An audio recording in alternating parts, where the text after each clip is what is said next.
arkadaşlar 20 dakika kadar kusura bakmayın.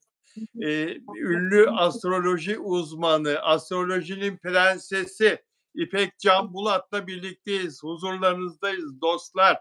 İpek Canbulat'ta neler var neler. Sizler için özel bakımlar yaptı kendisi. Gezegenlere baktı, yıldızlara baktı ve merak ettiğiniz tüm soruları birazdan cevaplandıracağız ama önce kötü bir haber. Çok geçmiş olsun sevgili Muazzez Abacı. Türk müziğinin kraliçesi Amerika'da maalesef kalp krizi geçirdi. Fakat bu kötü haber, iyi haber de durumu iyi. Kalbe giden tıkalı olan damar stentle açıldı. 78 yaşındaki Muazzez Abacı hayata döndü ve çok iyi. Bu haberi bize ünlü söz yazarı Seda Akay verdi. Seda Akay ile Muazzez Abacı telefonda konuştular ve başına gelen bu rahatsızlığı Seda Akay'a anlattı. Lütfen dedi sevenlerime haber ver, durumumu iyi, merak etmesinler. Muazzez Abacı'yı sever misin? Sevgili İpek. Muazzez Ersoy'u çok severim. Muazzez Abacı'yı. Ay, Muazzez Abacı'yı severim. Kusura bakma. Bugün var ya, inan yine diyeceksin ki ay İpek hep aynı şeyi söylüyorsun diyeceksin. Bilal abi gerçekten sesim kökünden gitti bugün. Aslında sesime kanalize olmaya çalıştım. Kafam da karışıktı. Seni kırmamak adına yine geldim. Dedim nasıl çıkacağım? Televizyon olsa iptal ediyorum biliyorsun. Ama seni asla. Teşekkür ederim. Ben de o kadar yoğunum ki bugün sana bak hoş geldin bile diyemedim.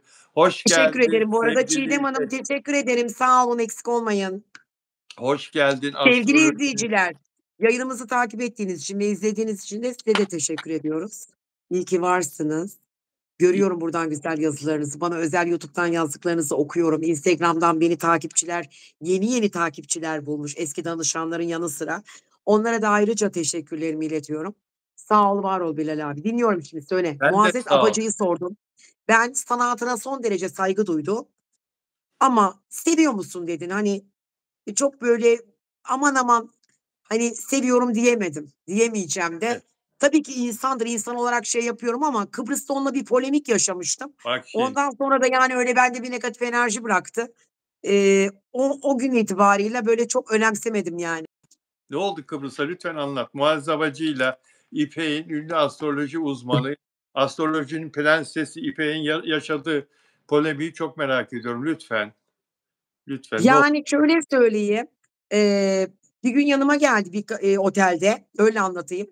Dedim ki merhabalar nasılsınız iyi misiniz? Biliyorsun burada kasino sektörü burası. Bol şanslar diliyorum dedim. Döndü arkasına sana ne benim şansımdan seni Der, ilgilendirmez git der, başımdan dedi. Bunu der, dedi bana. der. Sene 2015'te hiç unutmuyorum Bilal abi. Bu benim böyle negatif enerji aldım. Yani bu lafı hiç aklımdan çıkmıyor. Biz Bülent Hanım'la da böyle tartışmayla Zeki Çetin Fasıl'la tanıştık ama onunla hiç böyle şeyler yaşamadık. Ama nedense Muazzez Abacı böyle bir şey var yani. Bu senin şahsına özel değil inan bana bak. Ben onu Gerçekten mi? 40 senedir çok iyi tanıyorum. Hakikaten öyle. Muazzez Abacı'nın sağ solu belli olmaz. Böyle agresif tarafı var. Bu seninle ilgili inan bana bak. O onu unutmuştur. O anda karşısına sen çıktın ve sen onunla böyle bir diyalog kurdun. Sana denk geldi ters cevabı. Ya Evet. ruhi durumu onun bazen böyle agresifleştiriyor ve ne söylediğini inan fark. Ya kemancının kafasında bilmiyor musun? Mikrofonu vura Bilmez vura miyim? zavallı Biliyorum tabii ki kemancıyı biliyorum. ya. Zavallı ister mi Biliyorum. ya? Ya normalinde birlikte ekmek yedikleri insana yapar mı? Yap ama işte onda böyle bir şey var. Ya Muazzez Abacı'yı Kıbrıs'ta dinledin ne kadar şanslısın. Ne zaman? 10 sene oldu değil mi? 10 sene oldu. Çıkmıyor sahneye. Bak, Bilal Evet. abi, ben 2 kişiyi biliyorum. İkisi Evet. de sanatında gerçekten mükemmel insanlar. İkisi de asla burada çıkmıyor. Birisi Sezen Aksu. Zaten son bu konserim dedi ve bir daha da gelmedi. Sene 2016'ydı. Bir de Muazzez Abacı. Bu ikisi çıkmıyor hiç, burada yoklar. Yani genelde hep popçular. Zaten starları biliyorsun. Genelde Ebru Gündeş, Bülent Hanım da artık çok gelmiyor. Yani onda bayramlarda tek bir otel var. Çok seviyor onun patronları. Bülent Hanım'ı da onun için çağırıyorlar.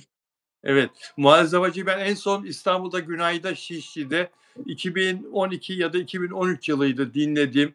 En son dinlediğim. Yine mest oldum. Yani o kadar huşu içinde dinletiyor ki o ses, o yorum, o gırtlak bambaşka bir şey. Yani Bülent Hanım bir yana, Sibel Can bir yana hepsi, Emel Sayın, yani hepsi çok değerli, Ebru Gündeş ama Muazzez Sanatlarına son Abacı, derece saygım var hepsinin. Yani Muazzez hepsinin Abacı sanatını ama seviyorum, beğeniyorum. Ama hep Abacı yani. Evet, ama geçen gün de bir Abacı yerde bir mevzusu oldu. Şarkıları, sesi mükemmelmiş söylüyorlardı. Ama benim dönemime denk gelmedi. Yani ben Bülent Hanım'ı da arkadaş olduktan sonra dinledim, emin ol. evet, Annem evde dinlerdi, kapat şu kadını derdim. Sonradan nedense yıllar sonra arkadaş olduktan sonra ya da kendisini çok iyi tanıdıktan sonra sevdiğim için bütün şarkılarını bilirim. Sahneye çıkışını, hangi şarkıyla çıkıp hangisiyle kapattığını her zaman da söylerim zaten. Bir Bülent Ersoy gelmez ama Abacı da gelmez. Şimdi Abacı bakma da sen o bana yaptığına. Sen yok, de söylüyorsun inan baksana, inan sana o özel bir şey değildi diye. yok vallahi değil. O inan o öyle değişik bir insan. Kimlere neler demedi ki bugüne kadar böyle ama onu tanıyanlar üzerine durmazlar. Sen de durma. Evet, Mehmet Ali konumuz Erbil. nedir bakalım?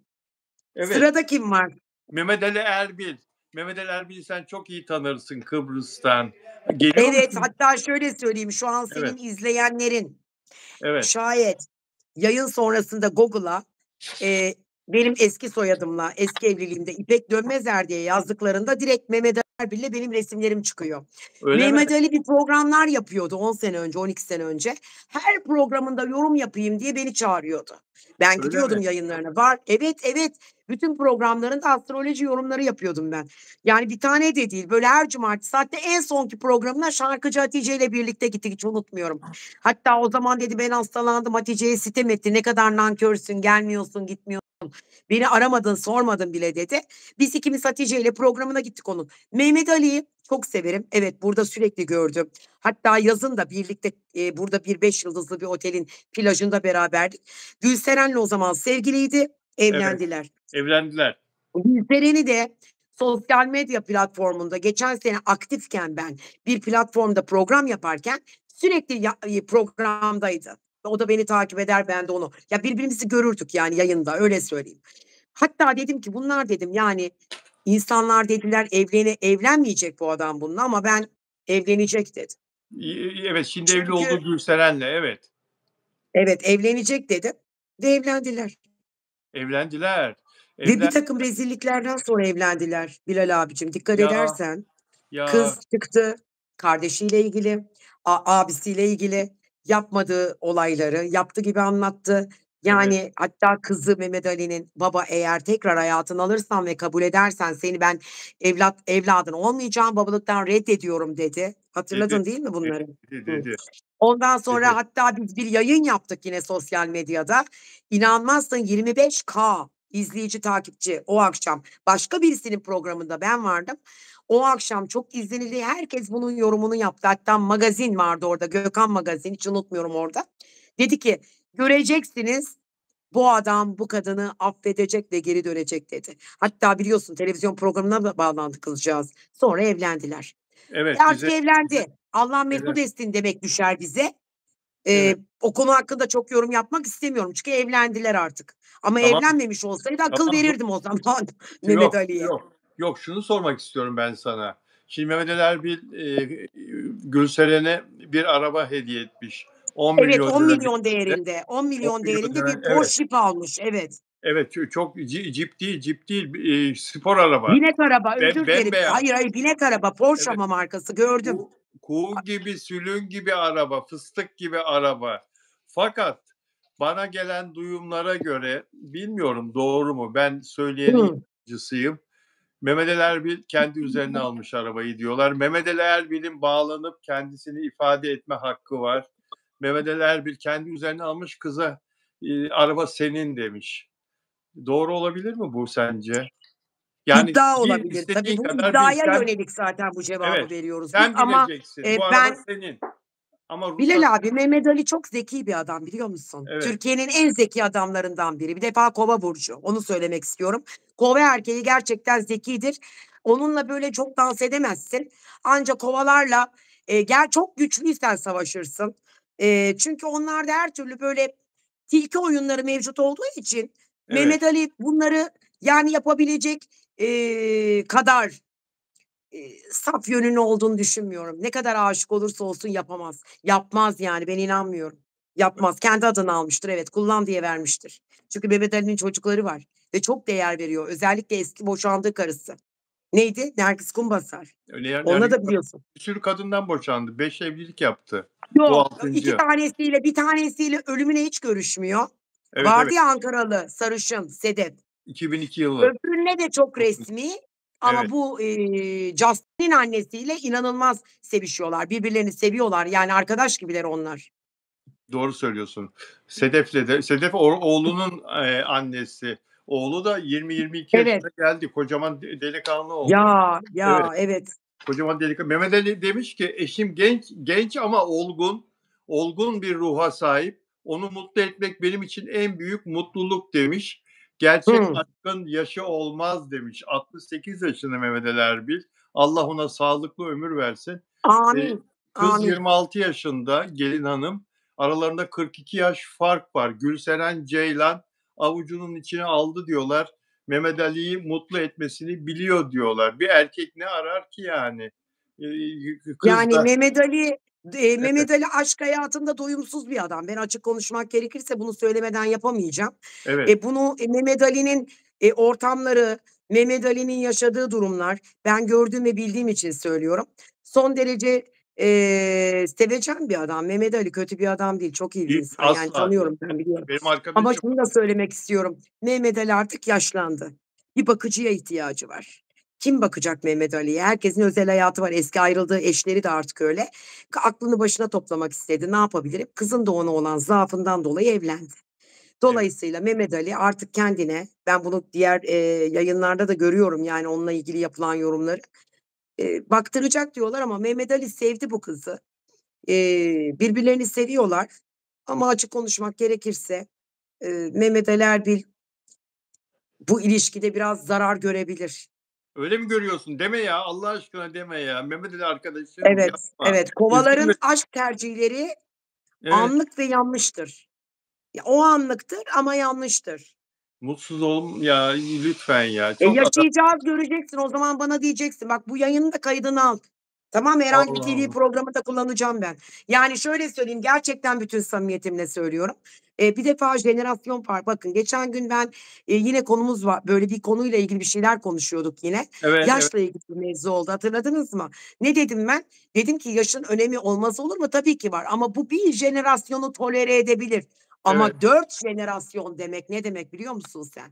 Yani benim babam bile benden 4 jenerasyon büyük değil. Hay hay Allah ya. 2 Ya adam jenerasyon mutlu var ya. babamla Adam mutlu. aramda. Mutlu adam ya. Mutlu bırak mutluluğu devam Tamam etsin. Bilal abi, o zaman mutluysa mutlu olsun, ne diyeyim? Yani sen de Mehmet tabii Ali'nin ki kötü günlerinde gene yanında kim vardı? Ne sen kim vardı? vardın. Sen vardın. Yok, Sen vardın. ben yok. Ben yoktum, ben yoktum. Mehmet Ali'nin en kötü günlerinde, sağlık dönemlerinde yine eski eşi vardı. Eski eşi vardı ama eski Evet, o eşleri vardı. hep nafaka ödüyor, para veriyor tabii Tamam, yani. olabilir. Yani bu Etkisi kız ona verimli olamaz, bakamaz. Yani öyle bir şey yok. Mehmet Ali, sen aldırma. İpek Can Bulat'ın her dediği çıkar ama moralini bozma ne olur ya. Ne olur. Polyanacılık oyna Mehmet Ali. Yoksa bu hayat çekilmez be hayatım. Neyse güle güle binsin o arabaya yenge hanım Güle güle diyelim. binsin. Evet, Allah Güle- kazasız belasız kullanmayı nasip etsin. Evet Allah kazasız. Genelde böyle zengin adamlar ya da iş adamları hayatında, işte, olan insanlara yahut da bayanlara yahut evlendiği eşine ilk böyle göze girsin diye böyle şeyler yaparlar. Sen bu cicim günlerine bakma. Sonraki tarihlerde konuşuruz bir daha, oldu mu? Tamam. Aynen öyle. Evet, İpek Can Bulat başka kimin yıldıznamesine baktı? Sizin çok merak ettiğiniz bir çift var. Biraz sonra konuşacağız arkadaşlar. Bu arada bana diyorlar ki yazıyorsunuz Bilal abi 70 ülkeden izlendiğini söylüyorsun, yazıyorsun tanıtımlarda. Bu nasıl oluyor abi? Bu bir rekor. Yahu kardeşim, benim için izleyenler vardır elbette. Hepsine çok teşekkür ediyorum ama bizim oyuncularımız, bizim şarkıcılarımız, yurt dışında o kadar ünlü ki bizim dizilerimiz o kadar çok izleniyor ki, seyrediliyor ki o yıldızlarla ilgili en doğru haberleri kim veriyorsa onun peşinde, o gazetecilerin peşindeler. Sağ olsunlar teveccüh gösteriyorlar, bizim programımızı izliyorlar ve hepsi inanın bana yurt dışından izleyenlerin de hepsi İpek Canbulat'ı tanıyor. Afra ve Mert'le ilgili verdiği haberlerden dolayı kendisine hepsi müteşekkir. Bana Onları yorumlarda bilirsin, çok yazıyorlar. seviyorum. Bana DM'den de yazıyorlar. İpek, bunu söylemek benim borcum.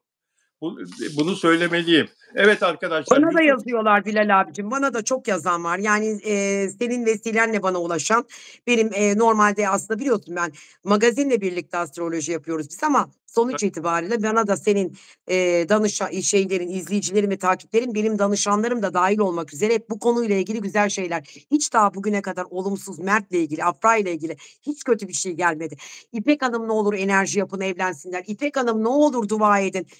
Ve benim eski danışanlarım da var bunların içinde. Bunların hastası. Ne kadar güzel, ne kadar güzel. Yusuf Dündar burada mı? İstanbul'dan Teşekkür özel. ederim Hatice Hanım. Sağ olun, eksik olmayın. Hatice Hanım, ben de teşekkür ederim. İstanbul'dan Yusuf Dündar özel üyem burada mı? Özel abonem. Yusuf bugün katılmadı henüz galiba. Samiye Yüksel. Samiye Hanım burada mı? Beni en eski takip edenlerden biri. Özel abonem. Dilek Şenyurt Frankfurt Almanya'dan özel abonem. 3 yıldır özel abonem. Burada mı? Nelida Manzano Arjantin'den. Nelida mutlaka gelir. Arjantin'den özel abonem. Henüz gelmedi galiba. Birazdan gelir. Delfina Dimasio burada mı? Onların yorumlarına, onların mesajlarına öncelik vereceğim. Buradalarsa kendilerini belli etsinler lütfen. Delfina Dimasio Şili'den özel abonem. Peki İpek eski erkek arkadaşı, yani erkek arkadaşıyla, sevgilisiyle ayrılmaya karar veriyor. Oyuncu Sevim Erdoğan Kızılcık Şerbeti'nde oynuyor ve sevgilisine vedalaşmak istiyor. Sevgilisi diyor ki oturalım bir son kez kafayı çekelim diyor. Sevgilisi diyor bunu, erkek diyor. Ondan sonra ben dışarıya çıkmak istemiyorum Sevim diyor. Sevim Hanım. Gel bana diyor, oturalım o zaman, ben de bir şeyler hazırlayayım. Sevim Erdoğan evinde bir şeyler hazırlıyor. Beraber bir içki içiyorlar. Sevim Hanım sızıyor, uyuyor. Sevim Hanım uyuyunca bu. Nereye anlatacağını tahmin ettim. Bu bir, telefondan bir banka havalesi hikâyesi mi? Evet, evet. Mobil bankacılık. Biliyorum. Oradan da bir havale yapıyorlar. Evet, devamını dinliyoruz. Bakın çok önemli, dinleyin. Bu adam ayrıldığı sevgilisi uyuyunca kalkıyor, cep telefonunu alıyor çantasından. Onun banka hesabına şifresini biliyor. Bankadaki 225 bin lirasını kendi Evet hesabına Yener Bey. kendi hesabına aktarıyor. Ondan sonra da cep telefonunu alıp evden kaçıyor, gidiyor ve Tamam. kadın uyanıyor 2-3 saat sonra. Bakıyor cep telefonu yok. Hemen hesaplarına filan giriyor. Bakıyor parasını bu transfer etmiş. Bu hesaba geçmiş. Bankayı arıyor. Banka hemen bloke koyuyor. Kadının parası kurtuluyor. Kadının parasını geri iade ediyor banka. Fakat bu kadın şikayetçi oluyor. Şikayetinden asla vazgeçmiyor. Şimdi bu hırsızlığı yapan 5 yıldan 10 yıla kadar eski sevgili hapis istemiyle yargılanıyor. Yargılanıyor. Ya bu nedir ya? Bu, kimseye güvenmeyecek miyiz hayatta ya? Nasıl bir şey bu? Ne diyorsun? Kimseye güvenmeyeceksiniz. Bir defa o, hani, biz cep telefonlarımızda şey yapıyoruz ya, böyle mobil bankacılıkları falan koyuyoruz üstüne ya da ne bileyim, yanlış anlama bak, bende mesela o yok. Çok arkadaşımda vardı, hepsini uyardım. E-Devlet'i de koyuyorlar bazen buraya, indiriyorlar. Ama bunlar hiç iyi şeyler değil. Çok risk taşıyan şeyler. Mobil bankacılıktan hesabına girer. Diyeceksiniz ki nereden şifremi biliyor? Zaten telefon elinde, şifreyi unuttum desen mesaj geliyor. Girdiğin zaman da işlem, havale, fatura ödeme vesaire birtakım şeyleri yapabiliyorsun. Risk taşıyan şeyler. E-Devlet'te de aynı şekilde. E-Devlet'ten de senin kimliğini çıkartabilir. Adres değişikliği yapar oradan. Sana yeni bir kimlik çıkarttırır. O kaybettim diye ya da bir şey yapar. Başka bir adrese gider. Senin kimliğini kullanır. Benim başıma yıllar önce geldi bu. O yüzden dolayı, aynı şeyleri yaşadım ben. Dikkatli olun. Paranı Yani mı cep telefonunuzu toplum için. paranı mı cep telefonundan Efendim? paranı mı çaldılar? Banka hesabını mı çaldılar? Nasıl oldu? Evet, evet. Bir kız arkadaşım benim ehliyetimle, daha doğrusu şöyle anlatayım, biraz gülsünler.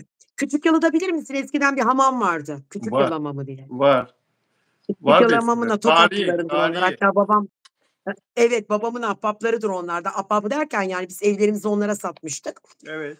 Neyse bir gün oraya gittik bir kız arkadaşımla birlikte. Ben de tabii ki hamamdayken sen kız arkadaşım çantamdan benim ehliyetimi al ve çok sevdiğim çocukluk arkadaşım 20'li yaşlar yani. Ben de tabii ki bu ehliyeti kayıp o zaman kayıp diye yani ilan veriyorduk gazeteye. Kayıptır diye kimlik ya da işte bir ehliyetim kayıptır diye gidiyordum o zaman nüfus müdürlüğüne yenisini çıkarıyordum. Evet. 4 sene boyunca benim kimliğim yoktu, kaybolmuştu. Çıkarttırdığım hâlde eskisiyle birlikte araba kullanmayı bilmeyip ehliyeti olmayan kişi bana son derece benziyor diye 4 sene kullandı. Allah Allah. Sonra yakalanıyor, bir kaza yapıyor. Allah Allah. Selamiçeşme trafik ekiplerden beni arıyorlar. Ben kalkıp koşa koşa gidiyorum. "Haberiniz var mı?" diyorlar. "Bu" diyorlar, "kazayı önce siz yaptınız." diye iddia ettiler. "Hayır, ben yapmadım." dedim ve çok büyük bir kaza. Yani ölümlü bir kaza. O! İnan 2 sene mahkeme. Evet, evet, 20'li yaşlarda. Ehliyetimi kullandı o kişi, çaldı, kaza yaptı, başım belaya girdi. Onun için uyarıyorum ben insanları. Çok Gerçek bir geçmiş şey bu. olsun. Çok geçmiş olsun. Teşekkür ederim. Çok yıllar oldu. 30 Yıllar sene oldu. oldu. Evet, haklılığın ispat edilmiştir ama o arada sıkıntı yaşadın Teşekkür da. ederim. Sıkıntı yaşadın. Oldu yani. Sıkıntı yaşadım tabii. Kendimi akladım ama sonra dedim ki, "Yani nerede alabilir?" Hamam geldi aklıma çünkü başka bir yerde olamaz. Aynı odayı paylaştık o hamamda. O sırada çantamdan almış.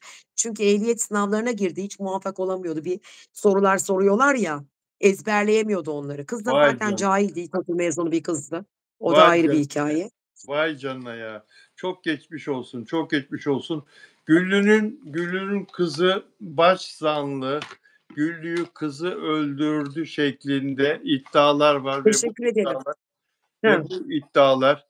kime teşekkür ettin? Hep sürekli olarak Ben seni kime teşekkür ediyorum ama yazıyor oradan Mari Aşrova, "İyi ki varsınız." demiş. Sizler de iyi ki varsınız. Zaten siz olmasanız burada ikimiz yayın yapacak hâlimiz yok. Takipçilerden Bilal Bey'in ne kadar izlenildiği belli. Yıllardır hepimiz çok canım, seviyoruz onu. canım Beyaz çok teşekkür TV'nin ederim. kralıydı Canım ama benim, bekleyin yakında sürprizleri. canım benim, canım benim. Söylemiyorum şimdi Bilal abi. Yok söyleme, söyleme. Söylemiyorum. Nasıl Hıh. olsa öğrenecekler, söyleme. Bu arada, Güllü'nün kızıyla ilgili, annesinin Güllü'yü kızı öldürdü şeklinde çok kuvvetli iddialar var. En yakın arkadaşı, kızının en yakın Teşekkür. arkadaşı Hıh. Bircan, bana Gerçekleri açıkladı. evet, bana Gerçekleri açıkladı. gerçekleri açıkladı. Telefonla gelen bütün mesajları Evet, Yalova Adliyesi'ne sundu. evet, Bu evet, arada Ferdi Aydın için evet, Kolpaçino diyen kişilere ithafen söylüyorum. evet. Ferdi Aydın Kolpaçino değildi. Biz de öyle zannediyorduk. Hatta ben dedim ki yani bu konuyla ilgili artık yorum yapmak istemiyorum. Çünkü emniyet birimleri varken hani benim bu konu hakkında yorum yapmam yanlış, etik değil.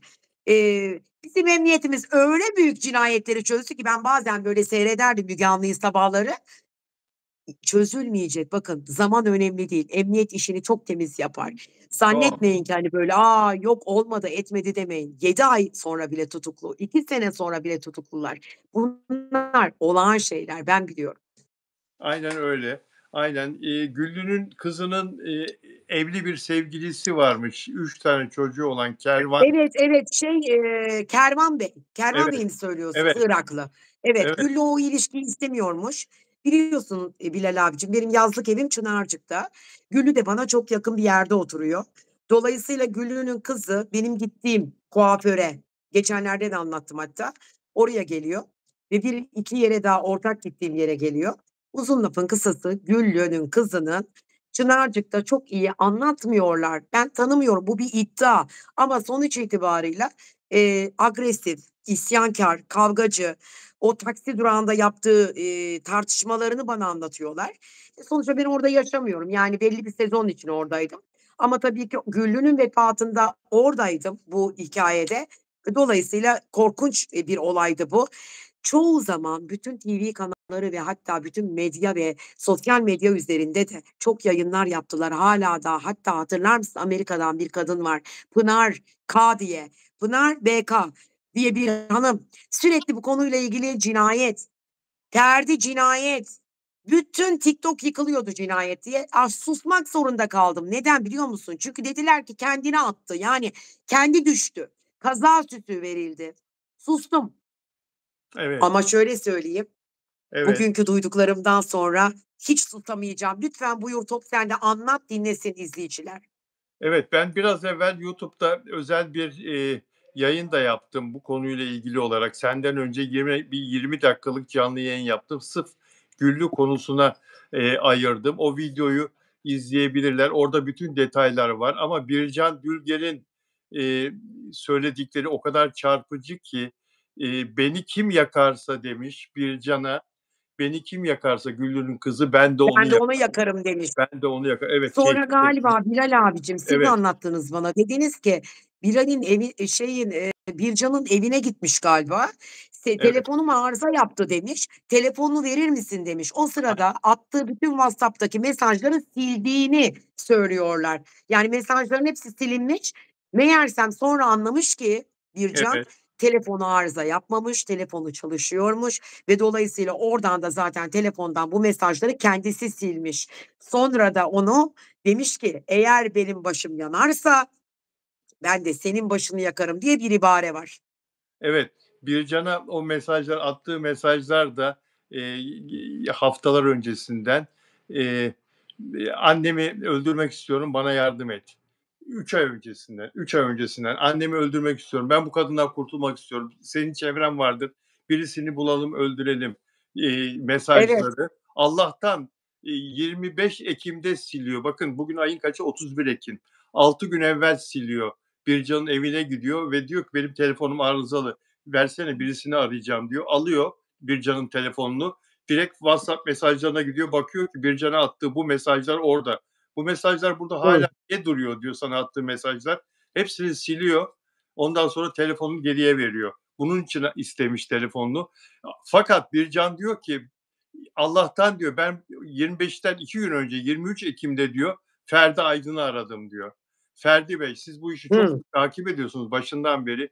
Benim size anlatmak istediklerim var. Benim adım Bircan Dülger. Ben en yakın arkadaşlarımdan biriyim diyor Güllü'nün kızının. Güllü'nün kızının bana attığı mesajlar var 3 ay önce. Annemi öldürmek istiyorum. Bunun bir yolu olmalı. Bana yardım et filan diye. Ferdi Aydın diyor ki nerede bu mesajlar? Bende diyor. Açıyor mesajları Ferdi Aydın'a atıyor Allah'tan. Allah'tan bak. Hı. Silinen mesajları silinmeden 2 gün önce Ferdi Aydın'ın cep telefonuna geliyor, atıyor Bircan. Ve Ferdi Aydın sonra bu mesajları savcılığa götürüyor. Diyor ki Bircan diye bir kız var. Güllü'nün kızının en yakın arkadaşı. Bakın Güllü'nün kızı ona bu mesajları atmış. Bunun üzerine Evet. savcılık Bircan'ı çağırıyor. Gel bunu bize anlat diye. O da gidiyor savcıya. Diyor ki evet bu mesajlar bana ait ama ben annemi öldürmedim. Sinirlendiğim zaman yapmıştım diyor. Fakat Hı. savcılık Bircan'ı çağırıyor. Bircan'ın savcıya anlattıkları çok çarpıcı. Bugün seninle konuştuğumuz konular. Evet, Eee, biliyorum, biliyorum. yani Bircan cenazeden sonra Güllü'nün kızı Bircan'a diyor ki, "O mesajları sana attığım zaman beni frenledin, bana nasihatlerde bulundun. Annemi o zaman öldürmemi önledin ama bunu ben yaptım." diyor şimdi diyor. "Keşke şimdi de beni engelleseydin." yani diyor. Annesini öldürdüğünü söylüyor Bircan'a. Şimdi Ve savcı şunu da söylüyor, onu da unuttun ama söylemeyi, asıl önemli konuyu. Bir neydi? de galiba kanlı bir tişört varmış. "O tişörtü sakla." demiş kıza. Doğru Evet, mu bu? evet, evet. Hı. Düştüğü zaman üzerine bulaştığı kan o, annesinin kanı. Eee, yani, Bircan'ın bu ifadesi elbette ki Güllü'nün kızını yakar. Yakar. Yani bu çok çarpıcı bu ifade ama, polisin, savcının beklediği bir şey var demek ki. Hâlâ gözaltına alınmadı.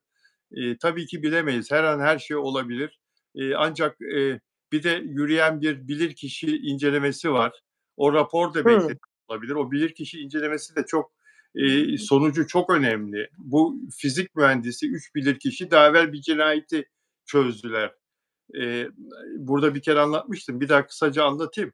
Yine Yalova'da bundan 3 sene evvel, karı koca kırsalda yaşıyorlar.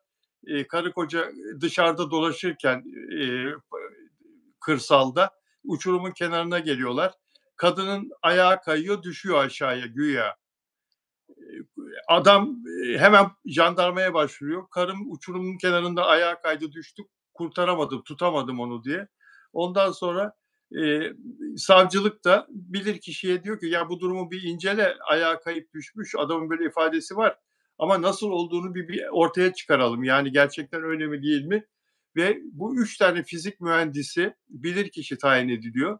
Bunlar kadının hem düştüğü yerde ölçüm yapıyorlar, iniyorlar uçurumun Hıı. altında da ölçüm yapıyorlar. Yere kafasını, vücudunu vurduğu yere ve bilirkişi sonuçta ölçümlerin sonucunda kadının itilerek düştüğünü raporluyor. İtilerek düşmüş bu. Ayağa kayıp düşmemiş diyor. Ve koca itiraf ediyor çapraz sorguda. Ben attım, öldürdüm, ben ittim karımı diye. O adam tutuklu. Şimdi aynı 3 kişiyi, bilirkişiyi savcı bu Güllü'nün durumunda, bu olayında görevlendirdi. Geçen gün evine gittiler biliyorsun 10 gün evvel bilirkişi. Hem Biliyorum, biliyorum. hem yukarıda Araştırma yaptılar evde. Hı hı. evet, hem odasında hem düştüğü yerde araştırma yaptılar. Şimdi o rapor bekleniyor. Peki benim sormak istediğim bir şey var. Bu kızın yaptığı eğer böyle bir iddia ya, hani, iddia bu da sonuçta bir iddia ama çok bomba bugün. Günün bombası aslında bugündü. Yani biz Evet, kaç gün oldu Güllü vefat edeli? 1 ayı geçti sanıyorum. 40'ı geldi mi? geçti 35 gün, 11'inde mi vefat etmiş? Kaç 35 gün gün, oldu? 26 Eylül'de He, vefat etti. 40'ı geliyor. Tabii 40'ı geliyor. 35-36 gün. Evet, Yani bu zaman zarfında peki Güllü'nün madem kızı böyle bir şey yaptıysa sizce Güllü'nün oğlunun bundan haberi var mıydı? Ya da abi, kardeş bunlar konuştular mı bu konuyu aralarında? Bir de bir şey duydum, yine bir iddia. Güllü'nün, sanıyorum, oğluyla kızı şiddet uyguluyormuş annesine. doğru, Rahmetli Güllü'ye. Doğru mu bu? doğru, doğru. Oğlu, annesini dövüyormuş. Bu dün ortaya çıktı. Evet. Oğlunun şiddet uyguladığı, 3 ay evvel ağzını burnunu Ama çok kıracak sakin bir kadar. çocuk gibi görünüyor. Ya o Çok sakin görünüyor. öyle görünür ama işte ağzını burnunu kıracak gibi yani bu çok aşırı dövmüş ki kadıncağız Kades'e basmış cep telefonundan uygulamasını indirmiş Kades'in ona basmış ki polis gelsin diye polis gelmiş kurtarmış. O kadar şiddetli dövmüş ve o günden sonra da oğluyla görüşmemiş zaten. Cenazede tabutun başında beni affet diye mırıldanması ondanmış. Öyle diyorlar. Oğlanın dudaklarını okudular ya beni affet anne diye. Kızı da yine Bircan'ın anlattığı bu ifadede var. Kızı da zaman zaman Güllü'yü dövüyormuş, şiddet uyguluyormuş. Allah Sevgilisiyle Allah! tabii sevgilisi evli bir adamla beraber olduğu için Güllü Zaten istemiyormuş. Güllü bu ilişkiyi tasvip etmiyormuş Bilal abi. Yani bu ilişkiyi istemediği için dolayısıyla ben başka bir şey daha duydum. Evet, Sizden mi duydum, Ferdi Aydın mı söyledi, neydi bir yerden duydum. Bunlar bir akşamleyin Güllü'yü izlemeye gitmişler. evet, Gittikleri yerde bu çocuk ailesini getirmiş oraya. Dolayısıyla galiba Güllü bunların masasına gitmiş, bu Kervan Bey'in ailesinin masasına. Hani, ne derler, işte, böyle davulculara falan atıran bir para olur ya, hani, şarkı evet. söylediğinde alatura gibi bir şeyi masada almış. Eve geldiklerinde de kızla Güllü inanılmaz kavga edip tartışmışlar, birbirlerine girmişler. "Sen benim ilişkimi mahvettin, sen benim ilişkimi perişan ettin, ne gereği vardı bunu yaptın?" diye birbirlerine girip kavgalar çıkmış. Zaten sürekli tartışıyorlarmış, komşuları da söylüyor. Çok ortak dostumuz da var. Onun annesinin, yani rahmetli Güllü'nün annesi Yücel Hanım'ın arkadaşı benim çok yakın bir ahbabım. Oradan yine Çınarcık'tan. Onun da paylaştıkları oldu benimle. O da bana anlattı bazı şeyleri. Aslında başta da kadıncağızın ilk şüphesi oydu.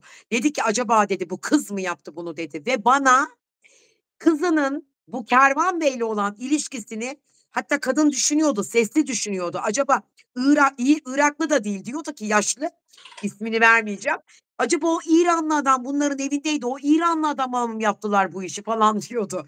Bu bir iddiaydı tabii ama kadının söylemesi buydu. Sonradan öğrendik ki durum çok daha başka çıktı. Yani şüpheler aslında tam anlamıyla evde olan 2 kişinin üzerineydi. Ben şunu merak ediyorum. Sultan nerede? İfadeler nerede? Sultan'ı kim susturuyor? Sadece bu. Sultan e, Teşekkür ederim bari. tıpkı Sultan tıpkı Güllü'nün kızı gibi madde bağımlısıymış. İddia bu şekilde ve Güllü'nün kızının yaptığı her şeyi biliyormuş. Sultan en yakın arkadaşı. O gün evde de beraberlerdi ya Güllü düşerken aşağıya. Evet, biliyorum onu. Ha, Eee, biliyorum.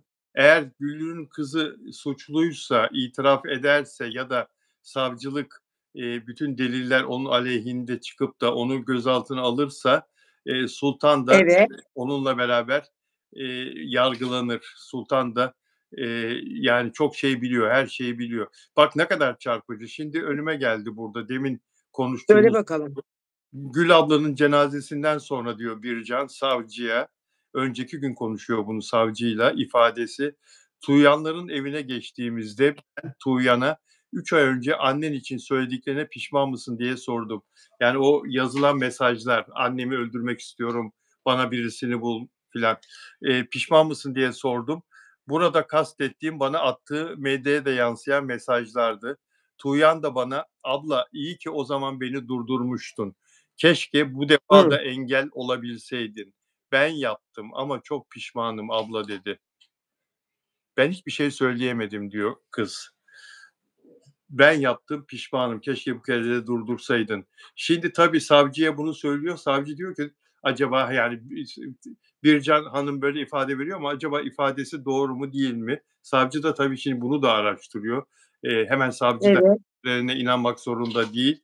Eee, Yani savcının ikna olması lazım. Onun yerine onun kadar, derin düşünemeyiz. Savcı kadar herkesi, her tarafı ölçerek, biçerek adam işini yaparken kendi prensipleri doğrultusunda. Çünkü sürekli yazıyorlar. Neden tutuklanmadı hala? Neden gözaltına alınmadı hala? Kimse unutmasın.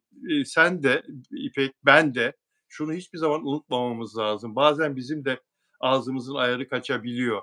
Eee, eee, Herkes suçu ispat edilene kadar masumdur. Herkes.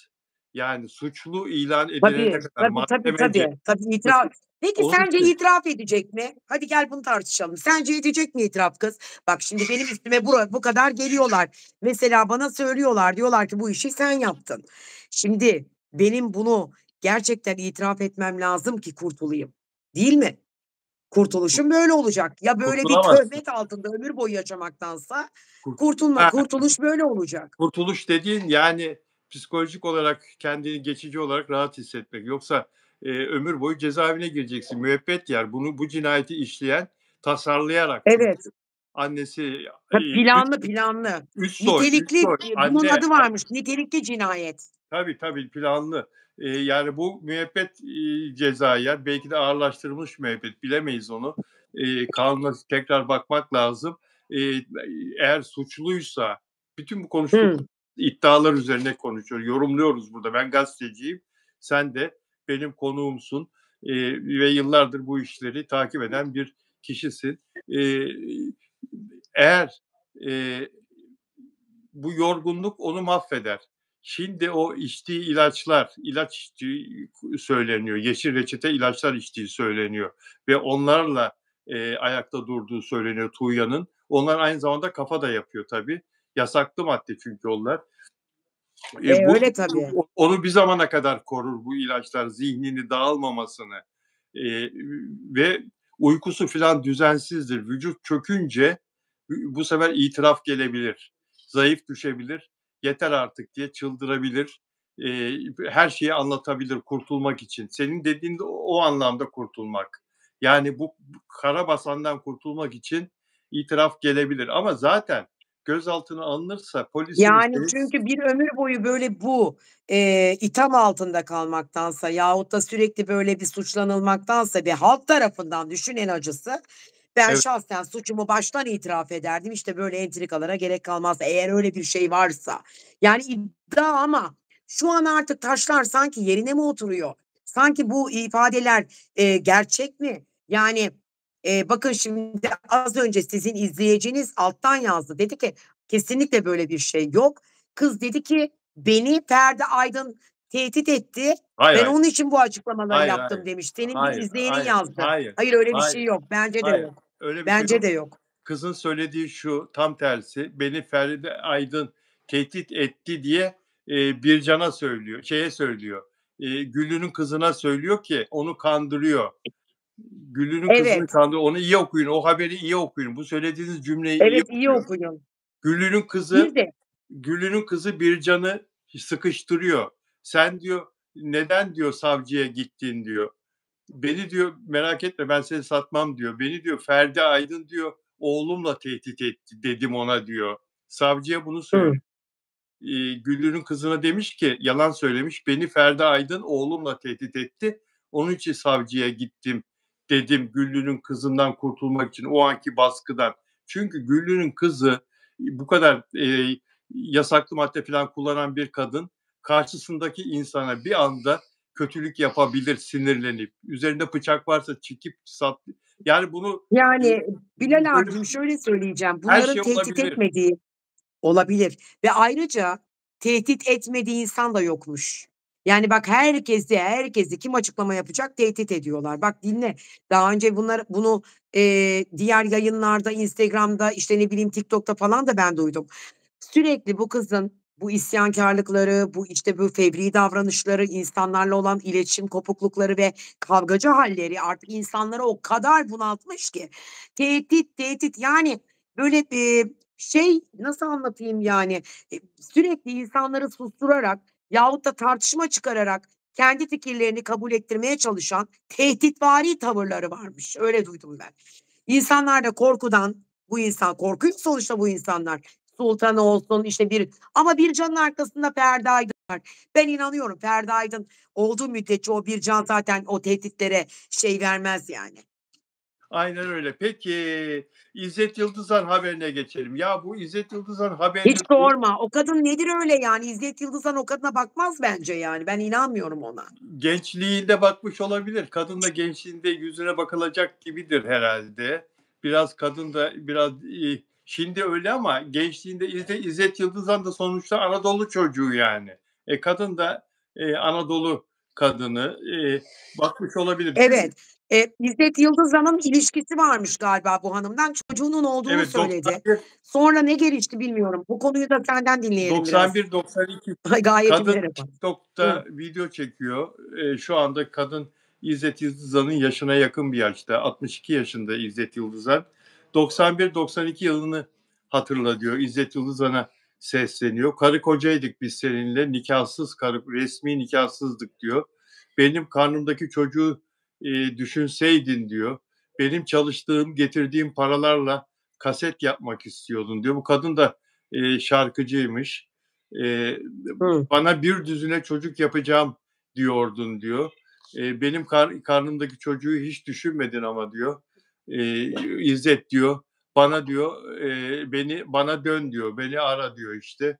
Biz seninle karı koca gibiydik diyor. Şimdi beni unuttun diyor. İzzet Yıldızhan'ın biliyorsun 9 tane çocuğu var. 9 bak 9. 9. 9 tane Vallahi çocuğu var. bilmiyordum. 4 Senden öğrendim, bilmiyorum ben. 4 kadından. Birisi resmi nikahlısı, 3 tanesi de baktığı insan. Bütün kadınlarına bakıyor. Bütün çocukları başının tacı. Eğer bu çocuk dünyaya geldiyse gerçekten kadın hamileydim o zaman diyor ama doğurup doğurmadığını söylemiyor. O zaman 10 Hı. tane çocuğu var. Yani bu çocuk varsa DNA testi filan ortaya çıkar zaten. Ya Kadın bunu söylemedi mi peki? Ben DNA yaptırmak istiyorum, de ortaya çıksın demedi mi? demedi. Sen TikTok'ta olan sensin. Ben TikTok'a fazla girmiyorum. Belki yeni videosu vardır. Rastlarsan bana söyle. Çok merak Mutlaka ediyorum. atarım ben, Çok atarım. merak ediyorum. Çok fazla bu aralar giremiyorum çünkü şu saat itibarıyla bu yayını yaptıktan sonra da biliyorsun, akşam gelen misafirlerim var, sanatçılar, onlarla ilgileniyorum. Yeni bir mekân açıldı burada Lefkoşa'da, oraya gideceğim, işim var. Hı. Güzel bir mekan mı acaba? Muhteşem ötesi. Eğlence Defile diye, mekânı mı? muhteşem. Öyle mi? Lefkoşa'da, Kıbrıs'ta yaşayan varsa gitsin. Cahide'nin aynısı. İşletmecisi de mükemmel Evren. Menajeri de Gaye zaten. Biliyorsun, tanıyorsun. Evet. Ama gerçekten mükemmel ve o şovlar, o tıpatıp şov vardı ya, Evet, evet, hani evet. eskiden. Hatırla. Evet. onlar gibi şovlar yapıyorlar. Yani Ya yemekler, gidelim ne ya, bileyim mezeler gidelim 2 ya. numara bir yer. Cahide gibi. Şebnem Yani Kıbrıs'a 2. gidelim Cahide ya. öyle söyleyeyim Kıbrıs'ta. Evet, Şebnem gidelim Kıbrıs'a. Bak Cahide gibi Evet, yer. Çağlar Kalın çıkıyor bu akşam. Gelin ya, Şebnem Hanım'ı da gel. Şebnem ya. Kaç kere Özledim davet ben ettim Bilal abiciğim. Kıbrıs vatandaşıyız aynı zamanda biliyor musun Şebnem'le? Babandan dolayıdır. Evet, Öyle evet. hissettim. Doğru Ş mu? Şebnem'in babasından dolayı. O da orada Evet, bak nasıl bir orada görev yaptı. Evet, evet. şaka yapıyorsun. Vatandaş Vallahi. mısın? A, seni bazı konularda kullanabilirim o zaman. Öyle mi? Tamam, tamam. Peki, şimdi, Mert'le ve Afra hayranlarını, daha fazla bekletmeyelim. Kızılcık Şerbeti'ne veda etti. Bugün Sıla Türkoğlu başrol oyuncusu. Doğa karakterini canlandırıyordu orada ve çok seviliyordu. 4 sezondur. Kızılcık Şerbeti ile birlikte zaten iyi oyuncuydu ama Sıla da parladı, yükseldi. Reklamlar filan çok güzel işler yaptı. Ama artık yeter. Sakın ayrıldı deme. Ayrıldı, Diziden mi ayrıldı. ayrıldı? Ayrıldı, ayrıldı. Diziden Onu takip ayrıldı. etmedim, bilmiyorum. Yapımcı da Ayrıldıysa o tamam belliydi. O zaman diyeceksin ki belliydi diyeceksin. Sen ne düşünüyorsun? Neden ayrıldı? Bana sorarsan, Sen ne diyorsun? artık çok ben biliyorum onu. 4-5 senedir o dizi var değil mi? Var, var, Çünkü var. 4 senedir var. tanıdıklarımdan birisi onun müptelasıydı. Kaçırdığı dizileri de gece 2'de girerdi sanat camiasından biri. 2'de 3'te bakardı. Ya ne buluyorsun bunda? Bayılıyordu ona. Bülent Hanım çok izlerdi onu. Yani şimdi Kızılcık Şerbeti'ni. bana bugün seninle görüştükten sonra bir telefon geldi. Dedi ki telefondaki arayan arkadaş, "Ya Bilal" dedi, "Bir şey duydum, sana söylemek istiyorum. Bu Sıla Türkoğlu, Mert Ramazan Demirci'nin yeni bir diziye başlayacak. Yusuf karakterini oynayacak. Daha diziyle ilgili bir bilgi yok. Hıı. Cast filan daha oluşuyor ama gizli. Mert Ramazan Demir'le bu yeni dizisinde başrolde oynayacak. Onun için ayrıldı oradan" dedi. Aman, aman, aman, aman, aman. O zaman büyük olay. Yani Sıla Türkoğlu, Mert Ramazan Demir için bıraktıysa Kızılcık Şerbeti'ni, büyük olay bu. Hakikaten bunlar Melek'ciğim merhaba. çok Ha. müthiş müthiş bir ikili olur. Sıla Türkoğlu şu anda, oyuncu olarak zirvede çünkü. Zirvede. Bilal abi çok özür dilerim, bir saniye. Çok Tabii, önemli bir fenomen yazdı bana az önce de. evet. Ben bunu söylemeliyim çünkü ona Tamam. ulaşamıyorum. Melek Azat. Eğer TikTok'taki Melek Azat'san bana özelden bir yazarsan memnun olurum. Bir konuyla ilgili olarak önemli. Yaz Bilal abicim Melek, yaz. şöyle söyleyeyim. Şimdi Melek bu Azat kızın yaz. Melek Azat ben de Melek söyleyeyim. abi Melek. ya Tamam. mümkün değil. Onların takipçileri gecede inanmazsın 15.000, 20.000 kişi. Önemli fenomen Melek Azat. Evet. Kesinlikle o bence.